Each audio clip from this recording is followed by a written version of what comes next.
Once a giant, always a giant. For me, it's only a giant. What's up, YouTube? Diggy546. Definitely hit that subscribe button if you want more sports content. Like the video if you like the video. And I won't tell if you click that bell. But let's go ahead and get into this. We all know Nate Solder opted out. Made a video about that last week. Give my thoughts on that. You can go ahead and check that out on my channel.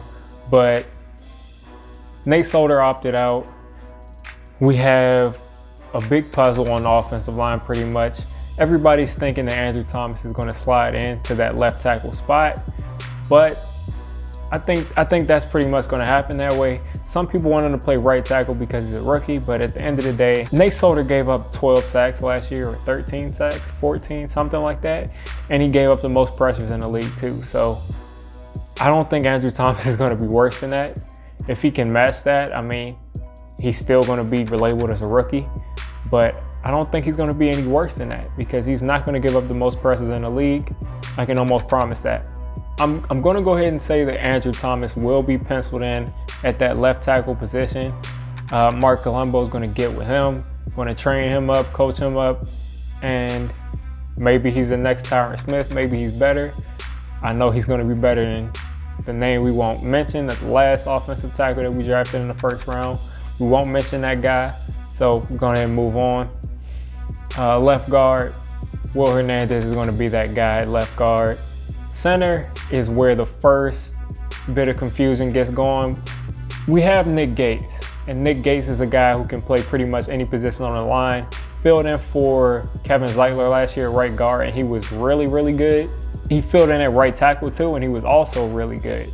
But best I've seen him play is at right guard. So that kind of tells you maybe he's an interior guy. So they've been cross-training him at center. He's going to compete with guys like Spencer Pulley, who's played that position for years now, who started that position. He's a veteran at that position. He's going to compete with Shane Lemieux, and it should be a good battle in the middle. I don't think Jalapeno's coming back. I've never liked him. He's always dropped the production of the offensive line. Spencer Pulley has always played better, and I'm satisfied with him being at that spot. It will be a competition for that center spot, and a lot of people want Nick Gates to play that spot because he's up and coming and he's been good in the interior. But I'm going to say that Spencer Pulley will keep that starting position.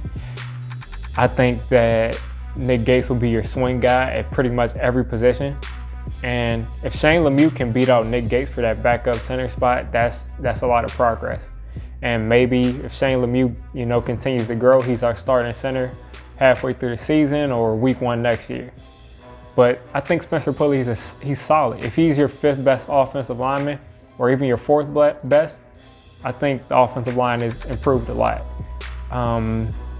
Right guard, Kevin Zeitler, Pro Bowler, beast. I mean, he's been a beast for a while, and he's our best lineman by far. And we'll see what Andrew Thomas and Will Hernandez have to say about that. Then in right tackle, we got a competition between Cam Fleming. We got Nick Gates, who I mentioned, plays pretty much every position, and then Matt Peart. So Matt Peart, he is very raw. He's a rookie, and they want to coach him up a little before he comes in and plays offensive tackle. A lot of people were mad that we took him in the 3rd round because they wanted an immediate contributor, but you don't find somebody with long arms. He's more athletic than Andrew Thomas, and he has good college tape. You don't find somebody like that, he wouldn't have lasted past that 3rd round pick that we had. So, and guys, be fair, it was at the end of the 3rd round. So with him coming in, I don't think he'll play that much this year unless there's injuries. So the competition is between the veteran Cam Fleming and Nick Gates. And I think this is the real competition on the line. It could go either way. Cam Fleming is safer. Nick Gates is, maybe he's better, but he's also younger. So less experience. But I think it'll be a really good battle, and I think Nick Gates will win it. I think Cam Fleming will be the swing tackle because Cam Fleming has experience on left and the right side.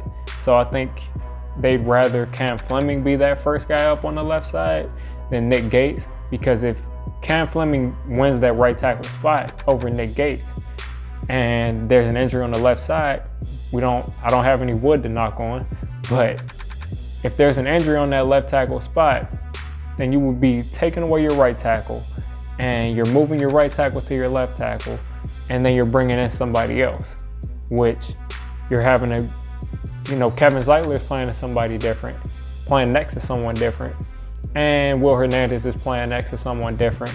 So I think it'd be a lot easier to go ahead and just have Nick Gates be that right tackle, Cam Fleming the first guy off the bench, and I think Nick Gates has a higher upside. So the offensive line, I think, is going to be a lot better this year, going to open up a lot of running lanes, and hopefully Daniel Jones can come back and throw a lot of touchdowns again this year with this offensive line, because Nate Solder gave up 14 sacks or however many sacks he gave up, and it can't be much worse than that. So that's my opinion on that. You guys let me know, how good do you think the offensive line will be? I'm going to get out of here. Diggy546.